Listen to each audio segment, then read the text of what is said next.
Good evening, everyone. I hope you all can hear me. Yes, sir. Yes. Uh, a warm welcome to the Next Gen Forum webinar organized by the Young Internist Hub of the Sri Lanka College of Internal Medicine. The Next Gen Forum is designed to offer fresh perspectives on clinically relevant topics, drawing from the expertise and experiences of the next generation specialists in medicine. So today we are going to have another uh, informative forum on neutropenic sepsis and febrile neutropenia from one of the expert internists in this field. To formally commence today's session, I now invite Dr. Krishantha Jayasekara, President of the Sri Lanka College of Internal Medicine, to deliver the welcome address. Over to you, sir.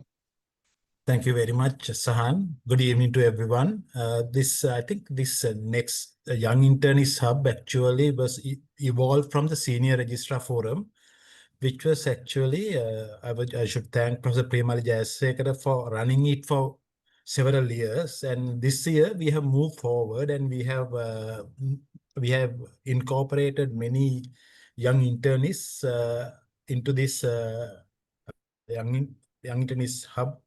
And this next gen forum is the outcome where we learn from the young internists, which always gives us pleasure. Some of these young internists, of course, are our own trainees. So we know that they got updated knowledge, they have special interest, they they they embrace new technologies, and they we would love to hear hear actually listen to them, and then that gives us immense pleasure. So today we have our own Dr. Ushani Wariyapperuma, honorary secretary to SLC in year 2024. She's a senior lecturer in physiology, uh, Department of University of Moratuwa, Faculty of Medicine. Without further ado, may I invite Sahan to formally introduce Ushani and proceed with the webinar. Over to you, Sahan. Thank you very much, sir. So before we introduce our speaker, a few important announcements. Uh, if you have any questions during the session, please feel free to post them in the chat or Q&A session, Q&A section uh, there, and we will forward the questions to the speaker and also take them into discussion at the end of the lecture. As you all are aware, we are offering CPD points for participation in this webinar. So each attendee will receive one CPD point. At the end of the lecture, during the Q&A session, I will display a QR code linking to a Google form. So we also share the link in the chat. So you can click the link and access the Google form and enter your details in the form. So your e-certificate with the CPD points will be generated and sent to the email address you provide. And the important other information is the link will remain only for 1 hour once it is shared, and you can submit only one response. And please allow us to approximately 2 weeks for the certificate to be proceeded to you and delivered. Now, coming to the topic of the day, febrile neutropenia and neutropenic sepsis, a physician's guide to clinical management. To speak on this important subject, we have with us Dr. Ushani Wariyapperuma, an expert with a special interest in this area. Allow me to briefly introduce her. Dr. Ushani Wariyapperuma, MBBS Colombo, MD Medicine Colombo, MRCP UK, PG Certificate Medical Education, PGIM, is a specialist in internal medicine and a senior lecturer at the Faculty of Medicine, University of Moratuwa. She holds an MBBS from the University of Colombo and MD in Medicine and MRCP UK, along with a postgraduate certificate in medical education from the Postgraduate Institute of Medicine, Sri Lanka. Dr. Wariyapperuma has a special interest in medical oncology and is involved in medical care of oncology and hematopoietic stem cell transplant patients. She has authored several papers focusing on medical complications and infections in oncology patients. Currently, she is leading a research project on identifying risk factors for severe neutropenic sepsis in patients with acute myeloid leukemia undergoing induction chemotherapy. She was our very own former Joint Secretary of Sri Lanka College of Internal Medicine for year 2024. Currently, she is also a council member of the Sri Lanka College of Internal Medicine and Ceylon College of Physicians. We are truly grateful to have you here, Dr. Wariyapperuma, and now I cordially invite you to deliver the lecture.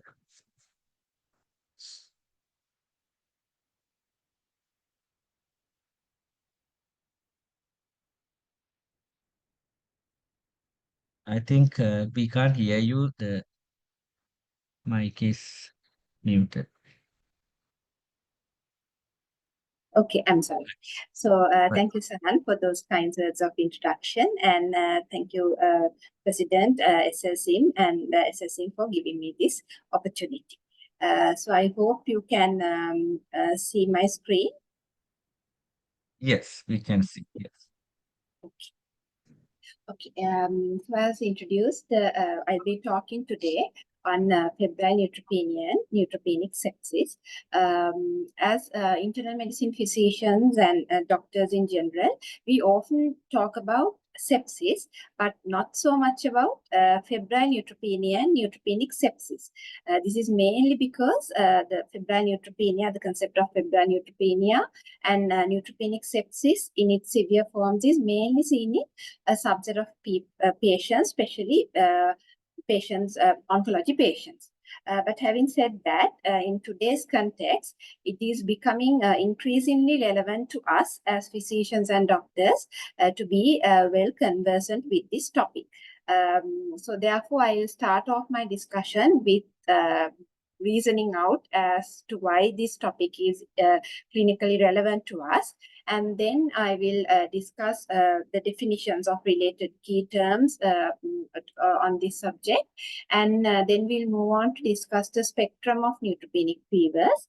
And then we will see how we should evaluate these patients and should the ways in which we can re-stratify these patients. And thereafter, we will move on to discuss the multidisciplinary treatment approach to evidence-based management, which would be based on the international guidelines, both international and local guidelines, and mainly focusing on what is being practiced in our setup in terms of our microbial sensitivity patterns, resistance strains, and the resource availability. And finally, I will take you through few case scenarios to show you the spectrum of these neutropenic fevers and the approach to management as we have discussed. So as I mentioned, talking about the clinical relevance to us as physicians and doctors, for one thing, the neutropenic fever is not uncommon. It is common. And it is mainly, like I said, seen in oncology patients and patients who have undergone, even in oncology, it's mainly seen among hemato-oncology patients, meaning that the patients who have leukemias and lymphomas and who have undergone hematopoietic stem cell transplant, they are all at very high risk of neutropenic fever. And when you talk about the incidence of cancer and mortality, incidence and mortality of cancer, it is actually on the rise, and it is actually reaching and even bypassing the common other non-communicable diseases we are familiar with, like diabetes, hypertension. It is reaching and even bypassing in incidence as well as mortality into the other communicable, non-communicable diseases we are familiar with. For that reason, so we are increasingly encountering these patients. When you take the numbers, about 10 to 50% patients with solid organ malignancies. When I say solid organ, that means the cancers in breast, colon, lungs, so those come under solid organ malignancies. And more than 80%, the majority of patients with hematological malignancies like leukemias, lymphomas, and myelomas, they experience neutropenic fever, which is either related to the disease itself or as a part of the chemotherapy, as a part of treatment. And the increasing use of immunosuppressants and biologics has actually expanded this at-risk population beyond oncology. So even in other set of medical patients, we would be increasingly seeing these type of neutropenic fevers. And as internal medicine physicians in particular, we are often a part of the multidisciplinary team managing these patients, and initial assessment and management in particular. The initial assessment and management, it's very relevant to us. And most importantly, this is a medical emergency, mortality rate reaching as high as 50%.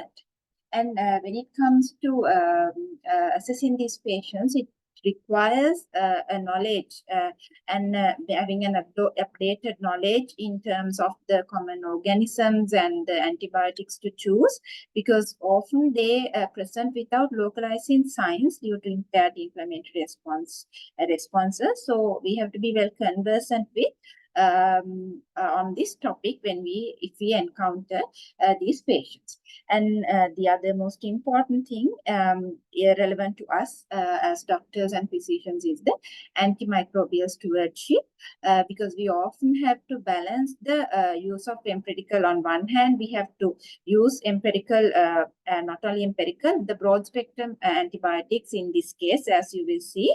And you have to, on the other hand, you have to balance it with judicious de-escalation to prevent antimicrobial resistance. So it's always a multidisciplinary team management, but as we have to have an idea as and when and how to escalate and de-escalate the antibiotics in these patients.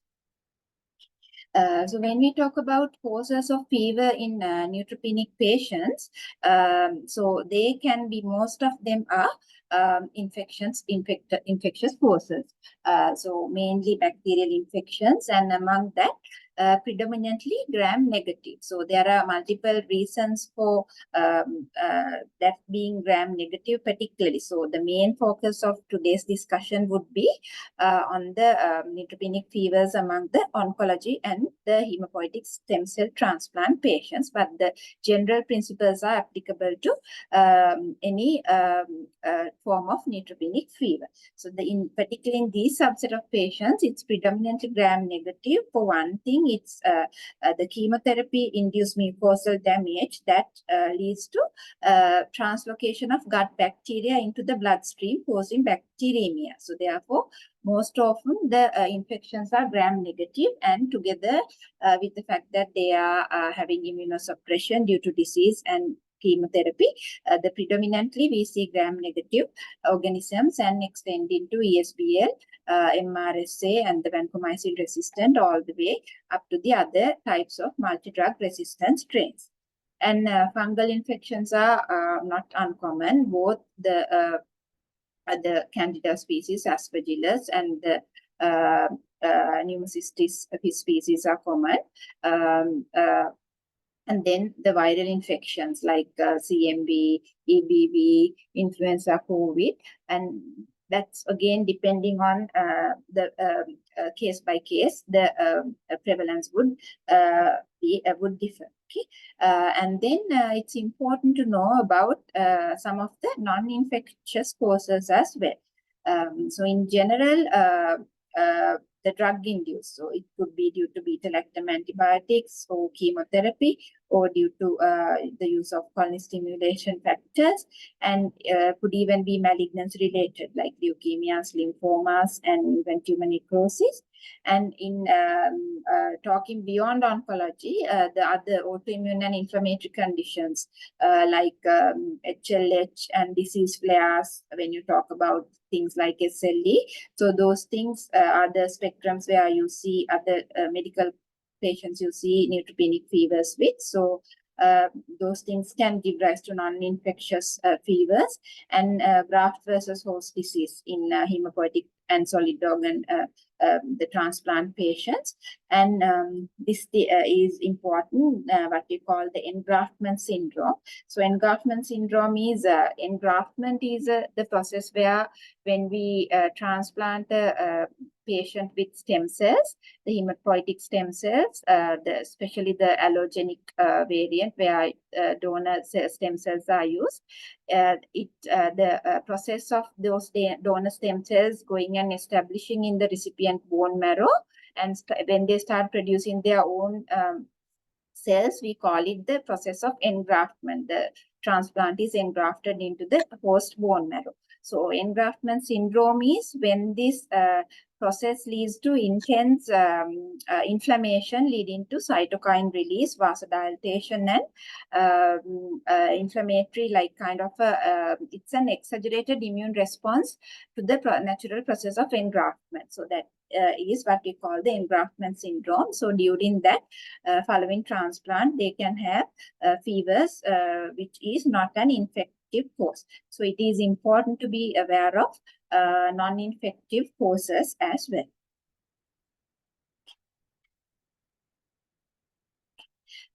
Then when we talk about neutropenia, we should be able to classify the neutropenia based on its severity. For this, we go by the ANC, or the absolute neutrophil count, where a count between 1 to 1.5, we call it mild neutropenia, and the ANC between 0.5 to 1 is moderate, and an ANC of less than 0.5, we grade it as severe neutropenia. And then the definition of febrile neutropenia is like a single oral temperature of more than 101 Fahrenheit, or a temperature of more than 100.4 Fahrenheit sustained over a 1 hour period, either of one of that, together with an ANC of less than 0.5, or when you expect the ANC to decrease below this level within the next 48 hours. So like in the case of a person who has received chemotherapy, or a person who has undergone like conditioning treatment prior to bone marrow transplant, or during the immediate period of transplant until the new stem cell starts producing, until the graft is engrafted. So during that period, you expect, although the count is not below actually 0.5, but you expect it to drop below that within the next 48 hours. So if during this period, when a person develops a fever, we call it febrile neutropenia. So in simply, it's a neutropenic patient having a even a single or a sustained documentation of a temperature, we call it febrile neutropenia. So when you talk about neutropenic sepsis, so now we know in general terms of sepsis, it's kind of a dysregulated host response to immune, like it's a dysregulated host response to infection where there is organ dysfunction. So when you talk about, so it's the definition of sepsis is becoming more and more individualized in today's world context. So when you talk about neutropenic sepsis, it is actually a life-threatening complication of febrile neutropenia, which is characterized by systemic infection, organ dysfunction in a patient with severe neutropenia. So therefore, while fulfilling the criteria of febrile neutropenia, in addition, these patients would have signs of sepsis in terms of having hemodynamic instability, or having the evidence of organ dysfunction. And lactate, I will talk about lactate separately. The utility of lactate in these oncology patients is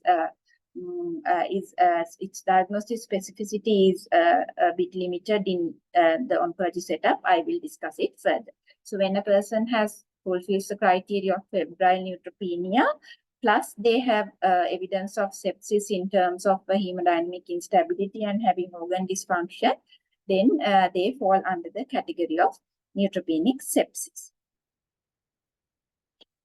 Talking about neutropenic sepsis in general, the spectrum of or the clinical context, the most common context would be these three categories, where the first one is the hematological malignancies. Even among the oncology, the subset, the hemato-oncological patients or the patients with leukemias, lymphomas, and myelomas, they are the people who are more susceptible for febrile neutropenia and neutropenic sepsis, because it is mainly related to the bone marrow infiltration by the disease, together with the effect of cytotoxic treatment. And the solid organ malignancies like colon, breast, thyroid, and the lungs, those malignancies, it's mainly related to mainly the breast, lung, GI. So those are the main common cancer, solid organ malignancies who have undergone chemotherapy. So those who have received cytotoxic regimes, they are the ones who are the other types of patients who are susceptible for these neutropenic fevers. And then the hematopoietic stem cell transplant patients. So could be, there are two varieties. Autologous is when you are transplanted with your own stem cells, or allogenic is when you are like a HLA matched donor, when you get stem cells from a HLA matched donor. So both varieties, they have profound neutropenia during the conditioning phase, where and again during while they are undergoing chemotherapy as a part of disease like myeloablative chemotherapy, where they are undergoing it as a treatment, as well as in the case of allogenic transplant, when they are conditioning the bone marrow to transplant. In both phases, they can have neutropenia. And while the new stem cells are establishing themselves, during that period, during the period of engraftment, they would are susceptible for neutropenic fevers. And following transplant, the graft versus host disease and related immunosuppression, because they are on immunosuppression to prevent the graft versus host disease. And during that period also, they are susceptible for neutropenic fever. So these three categories are the most common categories to experience febrile neutropenia and neutropenic sepsis in its severest forms.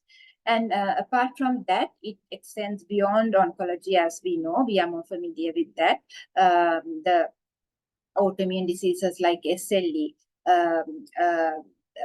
with hematological, the involvement of the cell lines, they can have neutropenia and susceptible to fevers, neutropenic fevers, and if they are on immunosuppressive therapy like cytotoxic or biologic agents. And even the solid organ transplant patients, like renal transplant patients, they are all susceptible for these type of neutropenic fevers.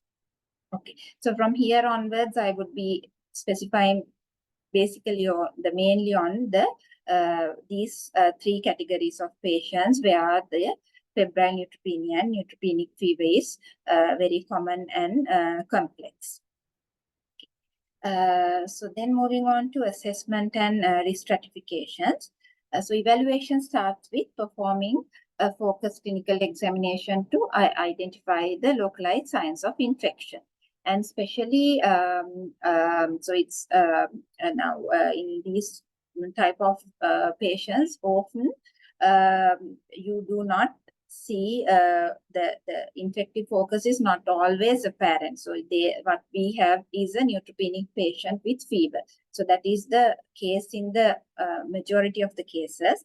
But sometimes you do see the commonest focuses would be the lungs, pulmonary, and the GI tract. Due to, like I said, the neutropenic enterocolitis, it's a common because the chemotherapy tends to damage the mucosal lining of the gut, and then the bacterial translocation, inflammation. So those are some of the common foci of infection, and especially if they have indwelling intravenous catheters, that's focus of infection. So those are the common focus of infection and any soft tissue infections if that is apparent. Otherwise, the focus is not always readily apparent in the case of other patients. And even the cultures, the yield of cultures is about 20 to 30%. So even the detection by cultures is not that great in these type of immunosuppressed patients. And then we do the baseline laboratory tests like complete blood counts, renal and hepatic profile, liver and renal profile, and the inflammatory markers, mainly the CRP. And then microbiological samples are very important, at least 2 sets of blood cultures, and always include a sample from central line if present, and any other side-directed cultures, like if there's a focus of soft tissue infections or any other focus where the cultures can be taken, we would always go for sampling. And basic imaging is common as in any other patient, like we would go ahead with chest X-ray and ultrasound scan, abdomen and pelvis. And it's important to review previous microbiology records when available to detect prior colonization and resistant organisms. And if the patients remain febrile without a focus more than 72 hours, or in the case of prolonged or profound neutropenia, we might have to consider high resolution CT chest or even CT CAP, CT chest abdomen, pelvis, and where possible, when available, the bronchoalveolar lavage. And so this is from the European Society of Medical Oncology Clinical Practice Guidelines, what I have described, where the basic evaluation profile, and then beyond this point, the other specific investigations like bone marrow sampling and all would be in when the fever goes on prolonged without identifying a cause. Then I will briefly talk about the place of lactate and procalcitonin in these patients. When you take lactate, now in our general medical patients, we have a even in the definition of sepsis, we take into account the lactate, high lactate levels in general medical patients. But when it comes to these patients, oncological patients, the diagnostic specificity is diminished. Why? Because that one thing is these cancer cells, they favor the glycolysis over oxidative phosphorylation, resulting in increased lactate production. So the lactate production is generally high in when you have cancer cells because they favor glycolysis over oxidative phosphorylation for several reasons. And then often these patients, they have hepatic dysfunction secondary to either metastasis or as a part of chemotherapy-related hepatic issues, so that their lactase clearance is less. So because of that, the specificity is diminished. Maybe the serial measurements when available and lactate clearance over time may offer a greater prognostic accuracy rather than a single value itself. And similarly, when you talk about procalcitonin, it provides both diagnostic and prognostic information, but I want to emphasize here, it's mainly for its negative predictive value, meaning that like in the case of D-dimer, we talk like when it is negative, we are pretty much sure there's no DVT like that. Like in that sense, the negative predictive value of procalcitonin is high than the positive predictive value. So if in a patient with ongoing high fevers, hematological malignancy, and the procalcitonin level is very low, then you are pretty much sure that this is a disease-related fever than an infection. So likewise, but having a positive procalcitonin would not give you much benefit on its value alone.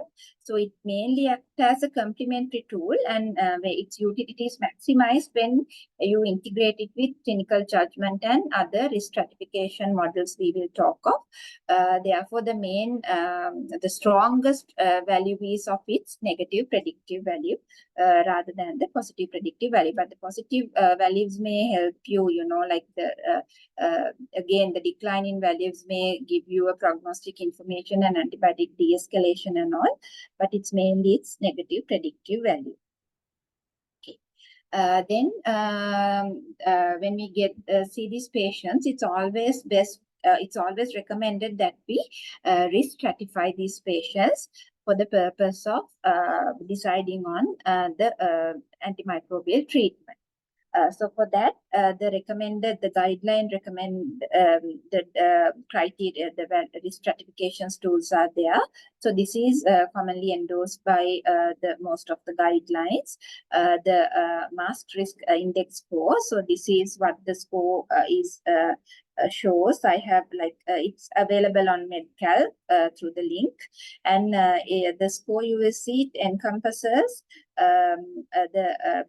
it does not with your history and examination itself, rather than waiting to have investigations, you can do the risk stratification here, because it goes with the burden of illness and the hemodynamics and prior comorbidities and the type of malignancy and the patient's age. So those are the criteria they encompass. So it's more of a clinical tool, and the low risk is categorized as having more than 21 points, and high risk is if your score is less than 21. So when you see a patient with febrile neutropenia or neutropenic sepsis after initial assessment, then after your initial assessment, even before you move on to your investigations, while you are even awaiting your investigation results, then we should move on to risk stratify these patients, because the management is always empirical. It's a medical emergency. We don't always wait for the investigation results to be available. So the risk stratification plays a very important role. So once you have, so as a general rule, the patients with hematological malignancies and patients who have undergone hematopoietic stem cell transplant, we don't need to do the risk stratification, because they automatically fall under high risk category. So if you have a patient with hematological malignancy or a person who has undergone hematopoietic stem cell transplant, they are automatically in the high risk category. So most of the patients with solid organ malignancies who are stable, they would fall under low risk category. And then moving on to the principles of treatment. So this is a combination of the standard guidelines available in this context are mainly the European Society of Clinical Oncology and the Infectious Diseases Society of America, and the as for the American Society of Clinical Oncology. So those are the main three guidelines available in this context. And together with that, I will show you at the end of the slide, there's the presentation. There's a local guideline, especially tailored for the pediatric population together with the WHO, but the antibiotic principles are the same as per does. And based on the available international guidelines, together with what is practiced in the local setup based on the local microbiological organisms patterns and resource setting. So this is what is practiced and recommended by guidelines. So it's the empirical treatment. The treatment is always empirical, whether it's febrile neutropenia or neutropenic sepsis. And if it is a patient is a neutropenic sepsis, ideally within 30 minutes, or even in febrile neutropenia, at least within 60 minutes, we should start empirical treatment. So by our assessment, if the patient falls under low risk, the recommendation is to go for a single agent quinolone like ciprofloxacillin, or you may even opt for quinolone with the amoxicillin plus clavulanic acid. But single agent quinolone like ciprofloxacin A oral treatment is enough if the patient is low risk. So if the so even outpatient oral treatment is recommended with a single agent quinolone if your patient is a low risk patient. But if your patient is a high risk patient, then the recommendation is to go for a broad spectrum beta lactam. Someone raised his hand. Muhammad Azam. Is it by mistake? I think so. Okay. So the recommendation is to go for a broad spectrum beta lactam antibiotic with anti-pseudomonal activity. So this is based on what I mentioned earlier. Mainly the organisms pattern is mainly gram-negative sepsis in the majority. So we have to cover a broad spectrum beta lactam antibiotic with an anti-pseudomonal activity. So the choices given are the piperacillin tazobactam, ceftazidime, cefepime, imipenem or meropenem. And we may combine it with the stat dose of aminoglycoside like amikacin for synergistic effect.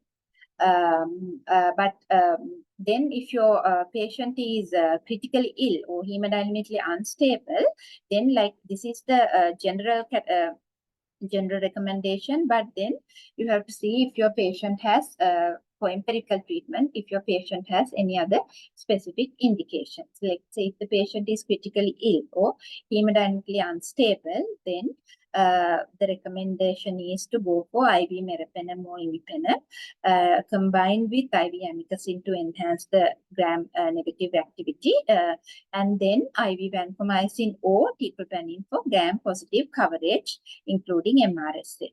And again, if the patient has a prolonged central indwelling catheter, then we have to think about adding gram-positive cover to this initial empiric choice, either with something like agent with the vancomycin or teicoplanin. And then if your patient has pneumonia, then we have to add a macrolide or a fluoroquinolone to the beta lactam to cover atypical organisms. And if you are suspecting MRSA, then we have to add vancomycin to cover the MRSA strains. So in general, this is the recommendation to the first thing is in high low risk, it's oral single agent quinolone. Outpatient therapy is recommended, so you can follow up. So outpatient means we have to follow up the patients, provided that you have the facilities and capacity to follow up that patient. The single agent monotherapy with outpatient follow up is recommended. And high risk patients, the rationale is to go for a broad spectrum beta lactam antibiotic with anti-pseudomonal activity, and may combine with the stat dose of aminoglycoside for synergistic effect. And then we have to look for specific indications like critically ill, or whether we have to cover for MRSA or gram-positive organisms and atypical organisms. So this is, as physicians, internal medicine physicians and primary care doctors, this knowledge is important because we might be involved in this first line care where the patient who has been on chemotherapy recently discharged from hospital, if we come across, or even a newly diagnosed leukemia patient who, let's say we are with blood picture, we are suspecting leukemia and they develop fevers before transferring. We might have to start antibiotic cover. So agents like ceftriaxone we may not be effective in this category of patients. Then after 48 hours, then we have to think about if you do not get a specific focus or a culture or any specification to prime your antibiotics. If the patient continues to have fever, then we have to escalate the antibiotics on a rational basis. So after 48 hours, the rationale is to broaden the gram-negative and positive cover if the patient keeps on, continues to have fever. So there, the recommendation is to go for meropenem plus either vancomycin or ticagrelor. At this point, we have to de-escalate. When we add in meropenem, we have to stop piperacillin, tazobactam. When we escalate into meropenem, we stop the piperacillin and tazobactam. And beyond 48 hours, so this will always be a multidisciplinary team approach with it's very advisable to transfer these patients into dedicated the oncology units where oncologists, microbiologists, and nowadays even the mycologists are available so that they can get the proper treatment. And the principles beyond, if the person continues to have fever beyond 48 hours, the rationale is to further broaden the gram-negative cover where agents like colistin will be used. And at this point, we have to stop the amikacin if the patient is already on amikacin due to common toxicity. And if the patient continues to have fever beyond this point without identifiable or susceptible antimicrobial pattern, then we have to think about adding agents like tigecycline, and at which point the vancomycin and ticagrelor or vancomycin or ticagrelor has to be stopped because it will cover the MRSA and the positive cover will be there with the tigecycline. And even beyond that, if the patient is continuing to have fever, then we have to cover the multi-drug resistant organisms with agents like ceftazidime, meribactam, and aztreonam. So at which point, the agents like meropenem and colistin will have to be stopped and de-escalated.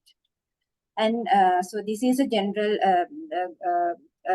escalation plan which is being practiced in the local setup. And escalation and de-escalation based on broadening the gram-positive and negative cover. And if the patient persists continue to have fever beyond 4 to 7 days, then during this period, if the patient's fever pattern is not declining and not responding to the antibiotics, then we have to think about adding antifungal treatment, where this again would be in conjunction with the opinion from a microbiologist, or nowadays there are clinical mycologists available. And when you talk about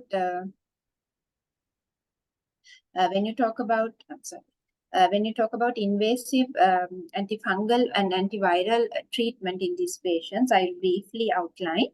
The invasive fungal infections are particularly the Candida species and Aspergillus species are significant cause of morbidity and mortality, especially in people with prolonged neutropenia. And the antifungal therapy is often considered, like I said, when the fever is persistent or recurrent, despite 4 to 7 days of broad-spectrum antibiotics. The commonly used agents are the liposomal amphotericin B and voriconazole would mainly cover the lung infections. Then the fluconazole, the more, so like when you talk about the mole, Cs and mucorales, so the sensitivity pattern is different. So liposomal amphotericin B in general would cover most of the invasive strains, and fluconazole is mainly for yeast, but the problem with fluconazole is the liver. You cannot use it in patients with liver impairment, so mainly these patients tend to have like high bilirubins, liver dearrangement. And then the agents like micafungin, those are again good for yeast, but we usually use them in the transplant patient prophylaxis regimes. But in voriconazole, again used as prophylaxis in local setup. And in invasive fungal diseases, liposomal amphotericin B would cover many of the fungal infections. And viral infections, they are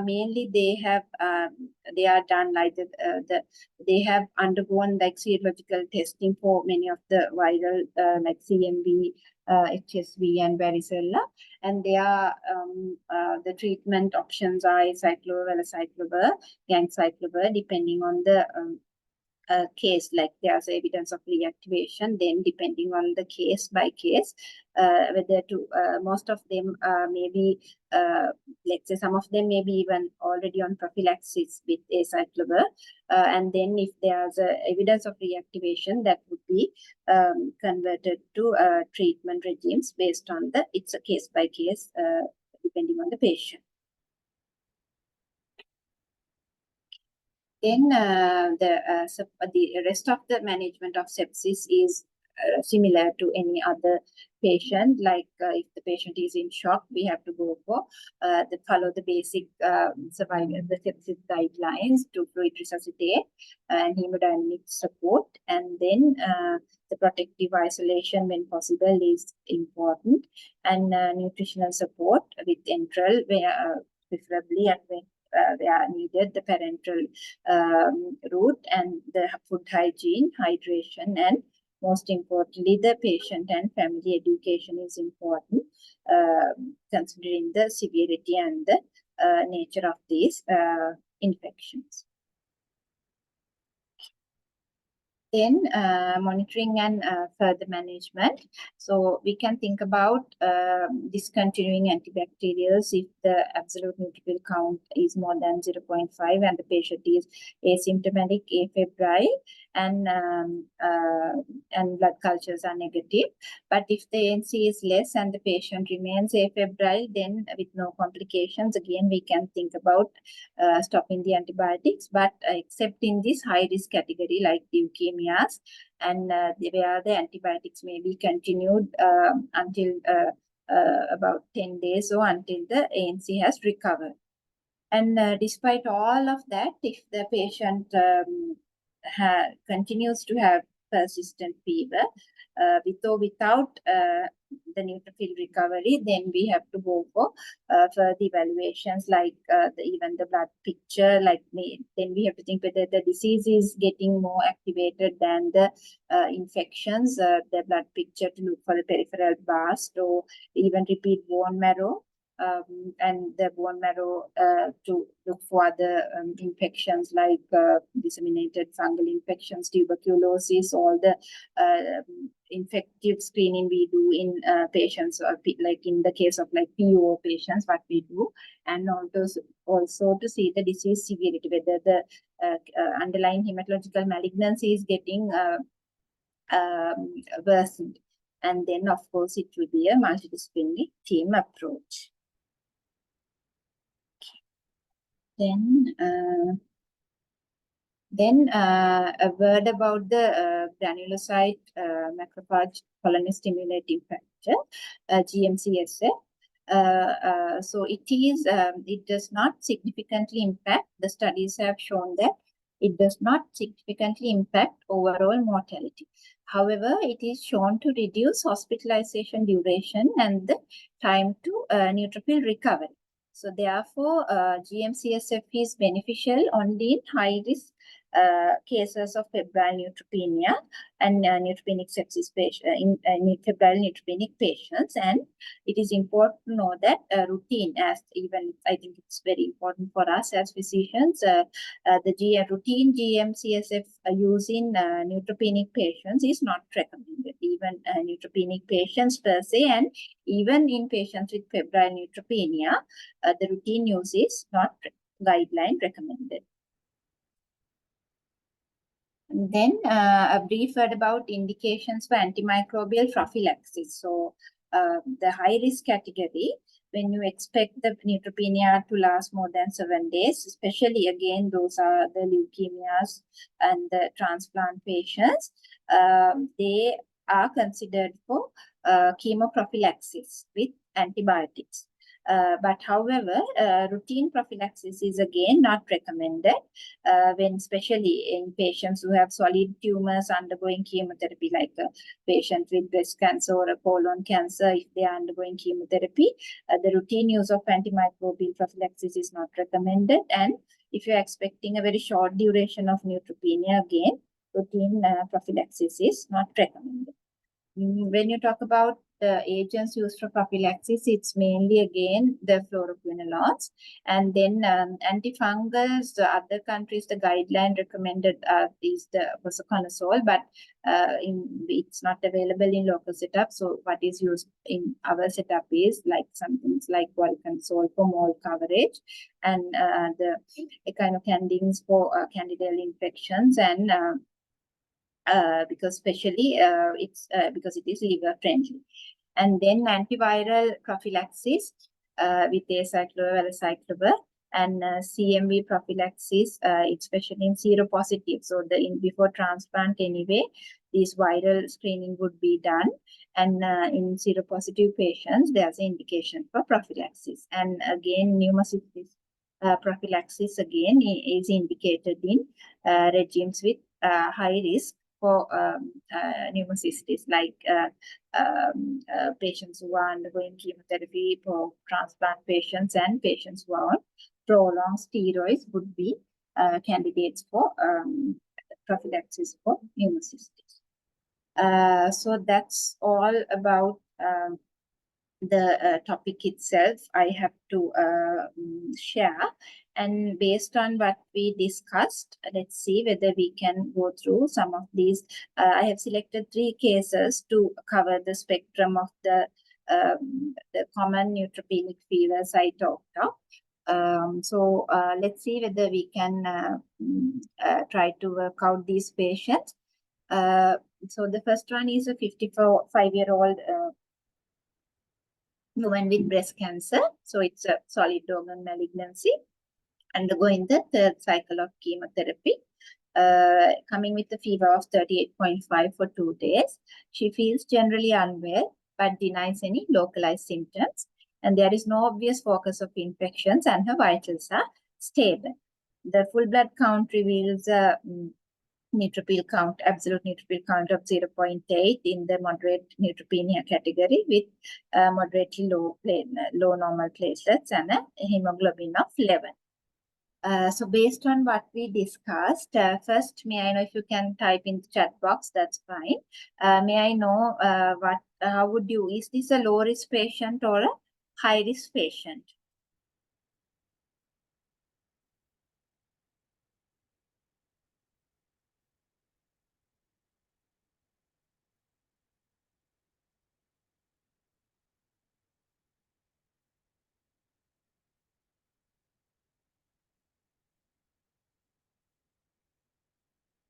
So how would you, is this can I say, is it a low risk patient? Can I see hands up if you say this is a low risk? Dr. Ushani, Yeah. I think they give answers in the Q&A. I think Q&A. they can No? access there. Yeah. So they are saying, yeah, They have it's given. majority have says they have said it's a low risk patient. Right? Okay. Then yeah. So then, what would be the, based on this patient's presentation? What would be the treatment we can recommend? The antimicrobial.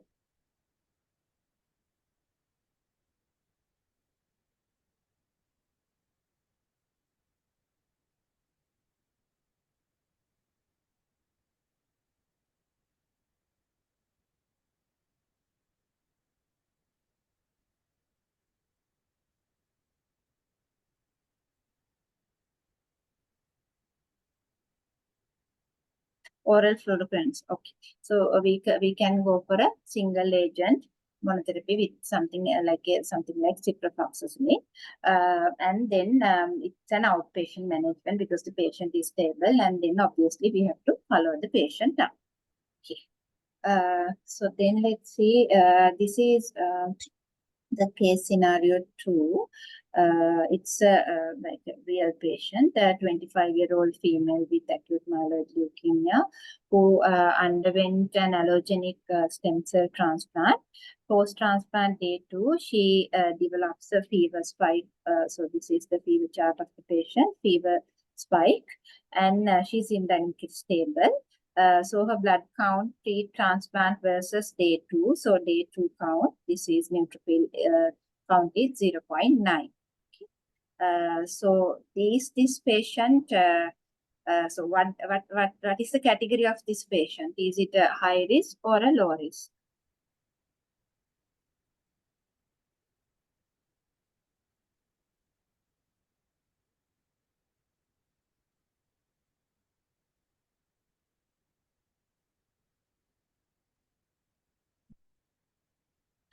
So they fall under, or automatically they fall under high risk category because the patient has undergone a hematopoietic stem cell transplant. So in that sense, what is the antibiotic you would choose, provided that the patient is not allergic to beta lactams?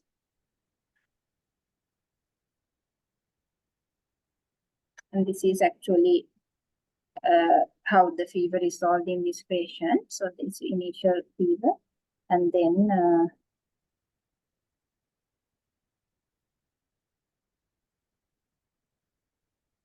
okay. So there are many have said piptas, and then some have said meropenem. So it now this is again the concept is to go for a broad spectrum beta-lactam antibiotic with antipseudomonal activity. So something like piperacillin, tazobactam, cefepime, cefoxidim. So we can choose one of that, and then someone might say these patients may have central lines, but or Hickman lines. So, but the thing is now these are newly inserted lines, so you will not at the initial outset in these patients, you might not consider line sepsis to cover to add gram-positive cover then and there. Maybe later, if the fever continues and the line has been there for some time, we might think about adding a positive cover. But at the outset, we can go for the broad spectrum beta-lactam with the antipseudomonal activity. And if the fever continues like this,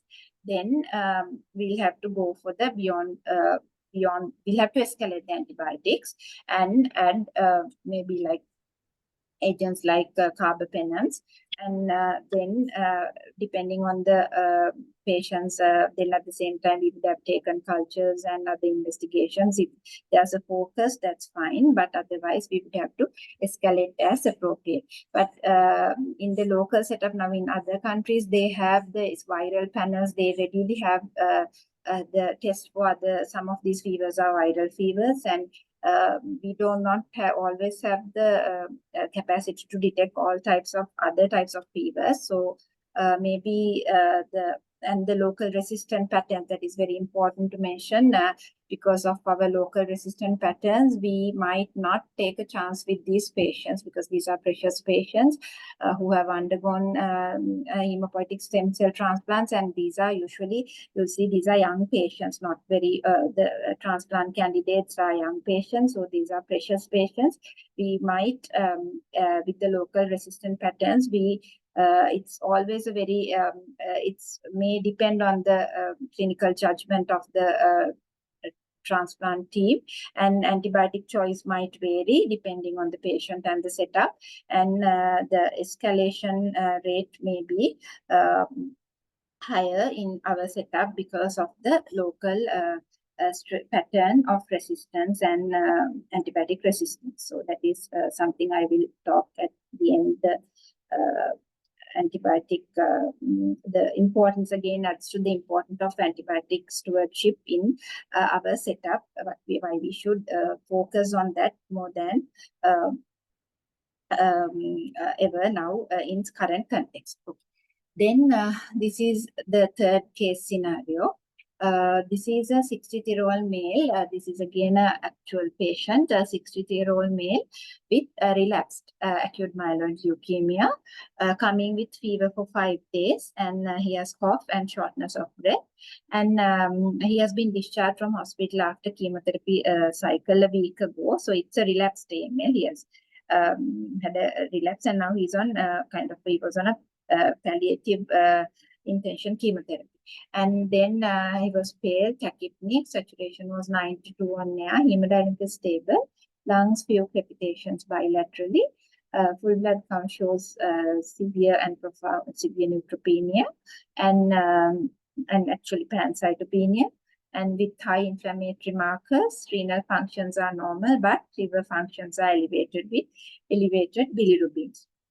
And actually, this is the fever chart. So this is how this is actually an extreme case. Even I would say rare. Even in the hemato-oncology setup, these cases are not this common. This type of severe cases. So this is how the fever chart ended up in this patient. So now, forgetting the prolonged nature of the fever at the very outset. So this patient again falls under high risk category. So what would you in this case, what would you think about the antibiotic choice you have to make?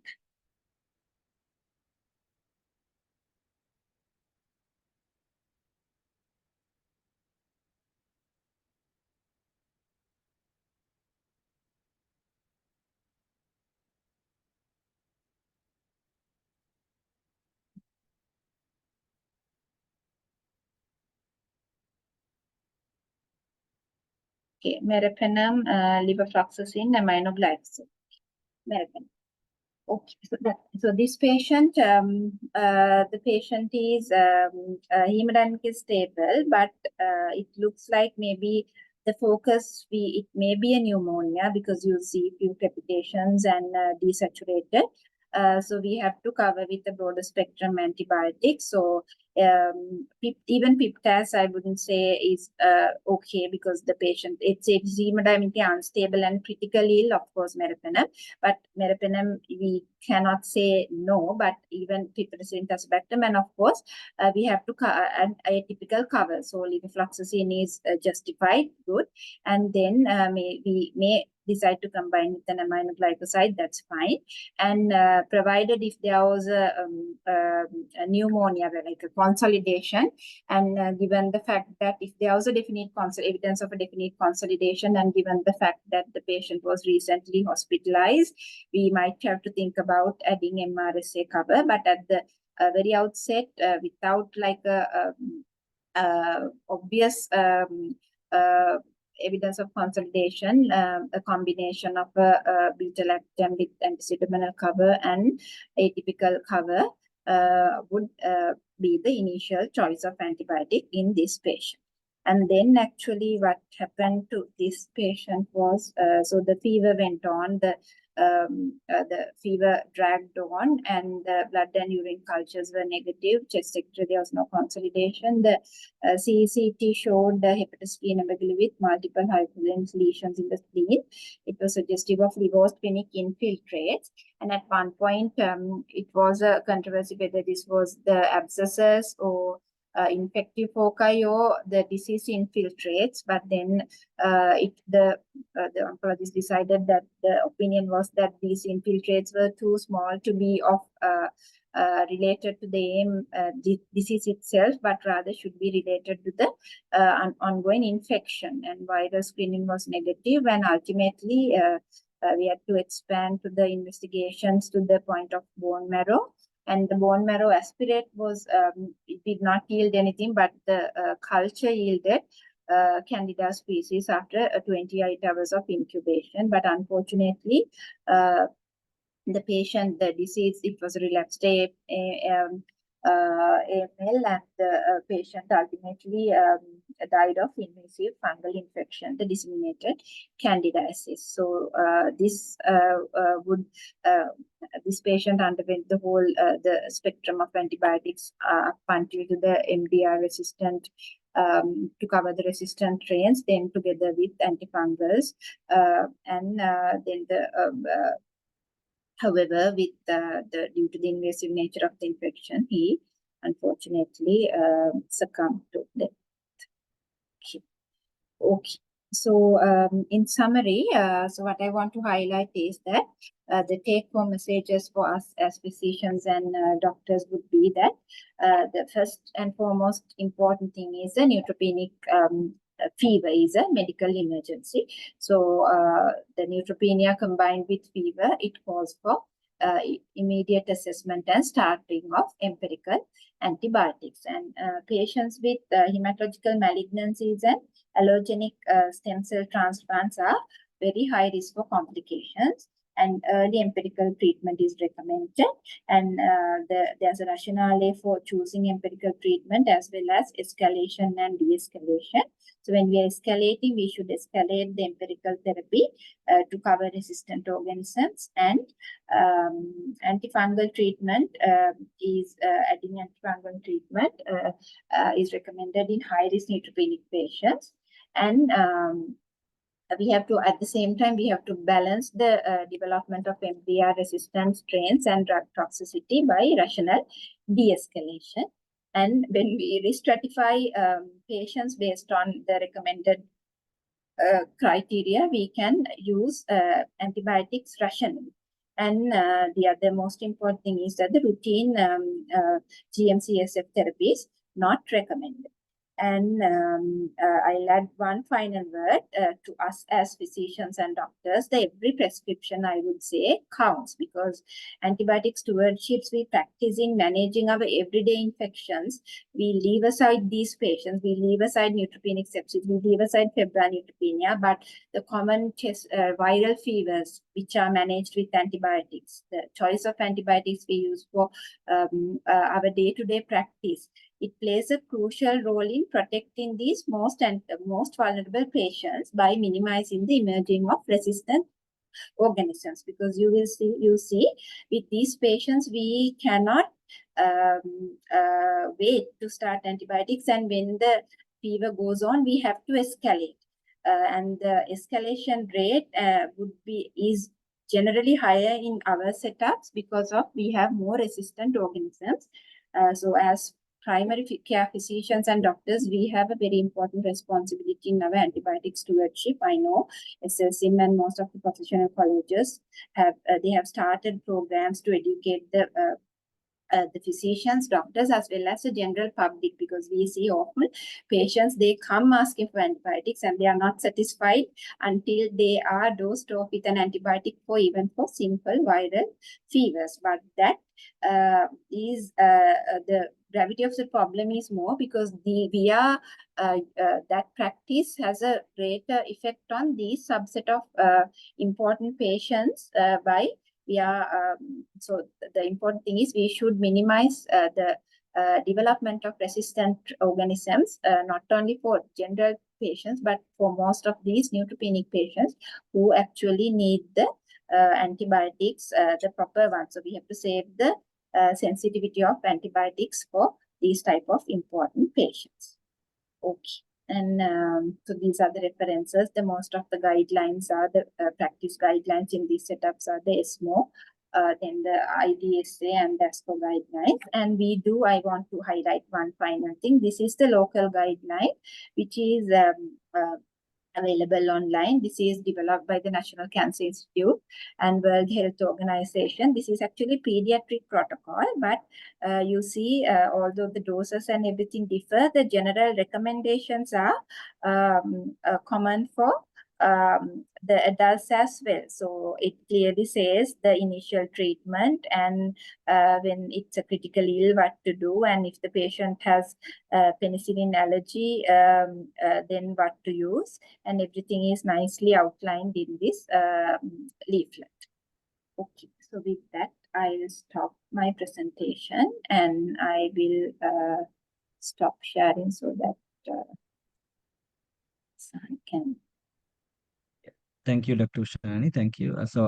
Now it's a Q&A time. We have a few questions also we have received. So I will read out the questions.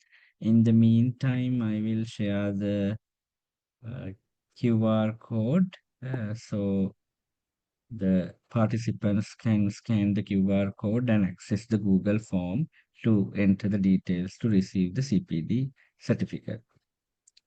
So I think I cannot slide share, but I will keep it like this. And yes.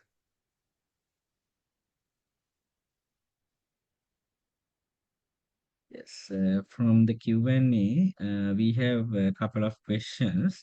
The first question was about the use of GCSF in neutropenic sepsis, and I think you answered that question. And yes, so there's another question about requesting to repeat the indication for GCSF.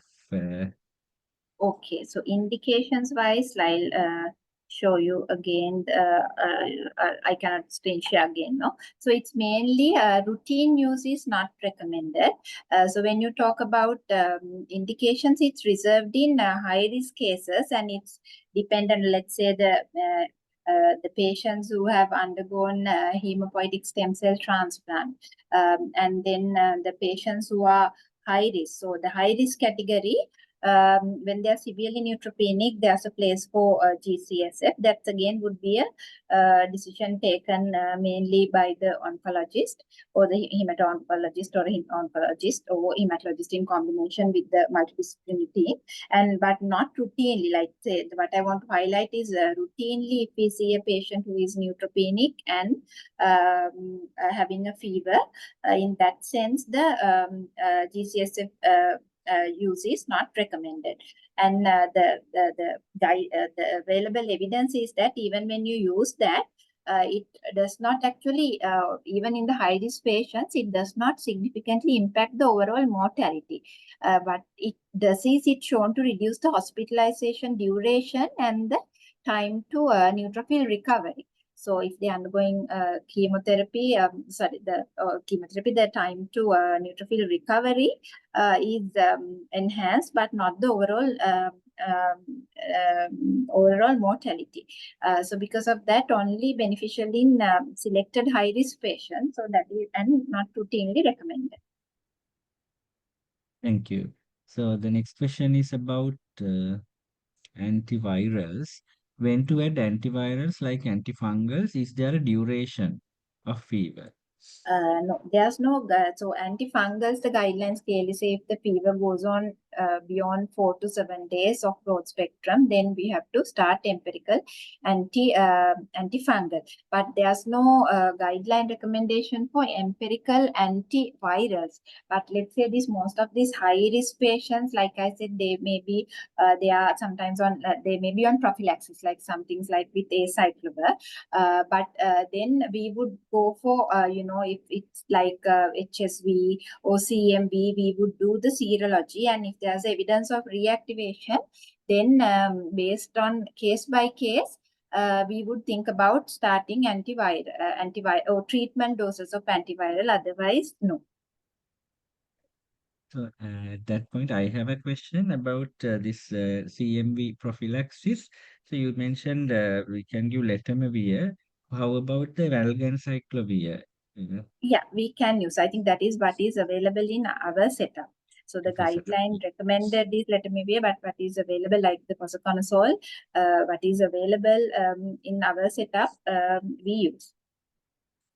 Thank you. So another question, how to titrate immunosuppressive drugs in neutropenic sepsis, for example, renal transplant patients? I'm sorry, can you repeat that again? How to titrate titrate immunosuppressive immunosuppressive drugs? drug? So that again would based on case by case. Like in these patients, if when they are on, let's say when the chemotherapy we will withhold the chemotherapy. So in these oncology patients, if they are on chemotherapy, when they have severe neutropenia or neutropenic sepsis, not just for febrile neutropenia per se, but if they have severe neutropenic sepsis, the chemotherapy would be temporarily withheld depending on the case.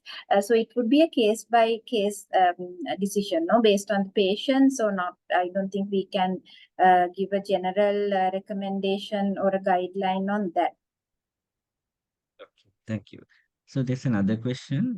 In oncology patients who are currently on chemotherapy, if absolute neutrophil count is less than 0.5 and no features of focus of infection, is it okay to send the patient home without an antibiotic and give GCSF? No, GCSF definitely no. That again would depend on the scenario. So can you repeat the question, Sahan? I just try to get the, Says, I think yeah, even it I can says, see, no? yes, you can see Yeah. the In kidney. oncology patients who are currently on chemotherapy, if the absolute neutrophil is less than, that is severe neutropenia, and no features of focus of infection, is it okay to send the patient home without an antibiotic? So the antibiotic, again, like I said, if it's a with this much of neutropenia, let's say if it's a solid organ patient there are patients who receive actually outpatient chemotherapy. So they come for chemotherapy, get the chemotherapy, and they go home. So if the patient is stable and there's no focus of infection, that's fine. So it's actually that happens. The patient they come for day chemotherapy, even these hematology patients, they come for day chemotherapy, they get the chemotherapy, and they go home. And then after chemotherapy, the neutropenia period would go on for about 1 week or so. But during that period, if the patient is stable, that is fine. But not with there's no indication to give, as to my knowledge, to give filagen in that scenario. So there's another question on steroid use. What is the place of steroids in neutropenic sepsis? So in neutropenic sepsis guidelines, there's no, like in our general sepsis patients, there's a place for steroids in kind of refractory septic shock, we use steroids. But in neutropenic sepsis, there's no, to my knowledge, there's no guideline recommendations for use of steroids. But in other cases, like I said, the engraftment syndrome, where in that instance the fever is due to the exaggeration of the immune system during like the engraftment. So in that, so that is an indication where the patient would be treated with steroids. But in the guideline of management of neutropenic sepsis or febrile neutropenia per se, there's no place for steroids. Another question on steroids, but on a different context. A patient with Addison's come with neutropenic sepsis. What we should do to his steroids? Double as a sick day rule or taper? In that sense, I would guess we'll have to, because they are the steroid is necessary. It's kind of given as a replacement. So in that case, the general sick day rule would, I have not in specific read anything about it, but I'm just talking in general sense and terms, because they are the steroid would be given as a replacement rather than immunosuppressant or a purpose of immunosuppression. So in that sense, in patients with Addison's, we'll have to follow the general guideline on the steroid requirement being high with this thing. But yeah. And some questions appearing. So what about the source control along with antibiotics, removing lines, draining abscess, changing catheters, and what is the place for nebulization with antibiotics for MDR pneumonia? Yeah, so source control is again important, because like if there are lines, so if the lines are generally what I have seen is that they tend to preserve the line as much as possible. So when it is really needs to come out, they would take the line out when they suspect line sepsis. And of course, source control are the most, sometimes the problem is the source is not always apparent in these patients. Like I said, the commonest things would be the involvement of the lungs, and the other concept of this neutropenic enterocolitis, where it's mainly there's this infection called typhlitis, because the cecum is the commonly to get affected, where this mucosal barrier damage leads to inflammation and leads to secondary infection. So in those cases, but the source control again would be with, if there's an obvious abscess, of course we follow the general source control guidelines. So if there's anything apparent, yes, but in these patients, the most common the scenario is it's because it's not the source is not apparent.